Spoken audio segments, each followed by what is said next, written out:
He was neither tall and lanky, nor short and heavy-set.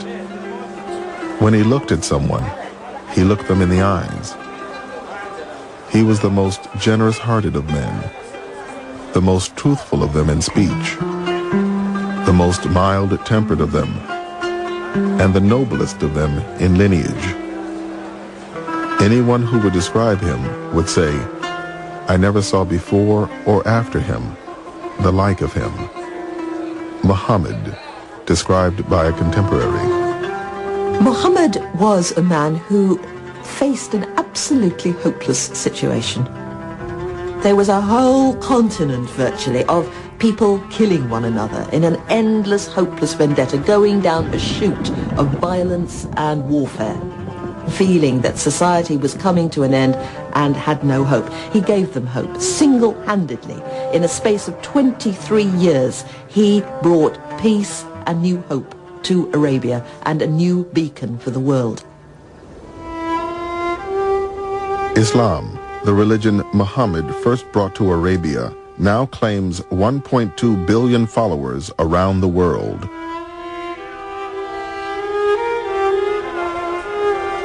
There are an estimated 7 million Muslims in America, where it is the country's fastest growing religion and the most diverse. Like America itself, the Muslims in this country come from all over the world. They have a common bond, not only in their religious faith and in their mosques, but in this story of Muhammad. They all look to it. This is the source of how to behave, of how to be a constructive citizen, of how to be a good parent, of how to be a good child, of how to seek knowledge and truth. These are values that are expressed most clearly for Muslims in the story of Muhammad. In the Quran, Allah says that Muhammad is the best example of behavior for you. And that's what he is, the guide for the way we deal with each other, and when we're in a position of authority, how we attempt to implement justice and law. The Prophet Muhammad, he asked the question to people around him, do you love your Creator? Serve your fellow man first. What does that tell you? It tells you, forget about all this intellectual, yeah, I love God and this and that. If you're going to, forget about talking the talk, walk the walk. You want to serve God, serve people. What more noble way to serve people than to risk your own life to save them?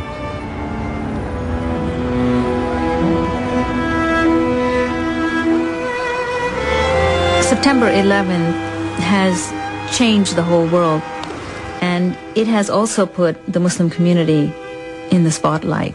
How about the dove installation? Is this Muslims have a lot of hostility being hurled at them. But this is also a time of transformation. Many people are very eager to understand Islam and want to know who is the Prophet, what is the Quran, who are the Muslims, how do they live? Through the stories about Prophet Muhammad, we were able to make connections, and all of a sudden you would feel that you could relate to things that happened 1,500 years ago, and that the issues weren't old-fashioned, they were universal. And that's what he's taught me. This is the story Muslims have passed down from generation to generation for 1,400 years. A story about the merchant, husband, father, statesman, and warrior whom they consider the final prophet.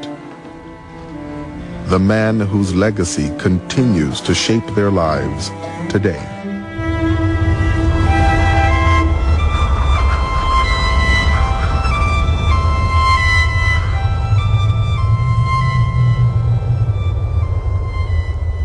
The life of Muhammad is, even in its details, probably better known than any other major religious figure before modern times.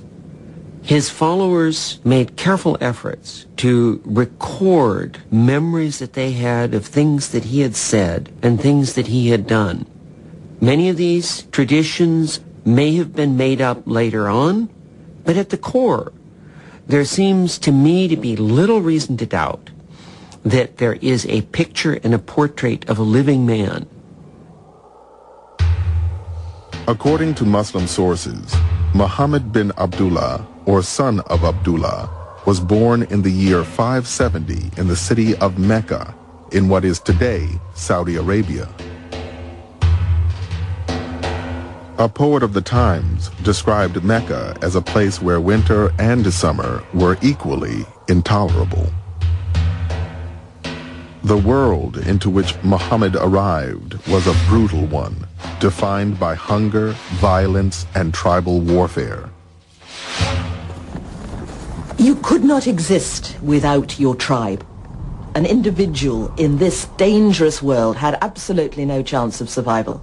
And that meant that the tribe had become perhaps the most sacred value in Arabia. It's a society that's based on the idea of vigilantism, that if somebody attacked my clan, then I have a right to go and attack anyone from his clan. They saw justice as taking revenge. The Arabs of the 6th century had no written code of law, no common religion, and no central government. In this dangerous world, Muhammad had the good fortune to be born into Mecca's powerful tribe, the Quraysh. But his father died before he was born, and his mother died when he was only 6. His uncle, Abu Talib, was left to raise the young orphan. He surely had to have worried about his future, what will he be? And so he must have been a very introspective child. Muhammad had the habit of going out in the desert and contemplating the stars and thinking about why he was an orphan and how would life be to him in the future. Orphans were marginal people, and he felt very, very strongly identified with the poor and disadvantaged for the rest of his life. The Mecca of Muhammad's youth was both a religious and a commercial center, located at the crossroads of 2 major trading routes. Pilgrims came from all over Arabia to worship the hundreds of idols that surrounded the Kaaba, an ancient shrine in the heart of the city. The Kaaba was surrounded by a sacred area where fighting was not allowed. The commerce generated by the pilgrims made it possible for a young man in Muhammad's circumstances to make a living in the markets of Mecca. Soon, Muhammad began acting as an agent for wealthy merchants, taking their goods on caravans throughout Arabia. These journeys exposed him to a variety of other tribes and communities and a range of new ideas. He probably learned the differences that exist between different tribes, people speaking different languages.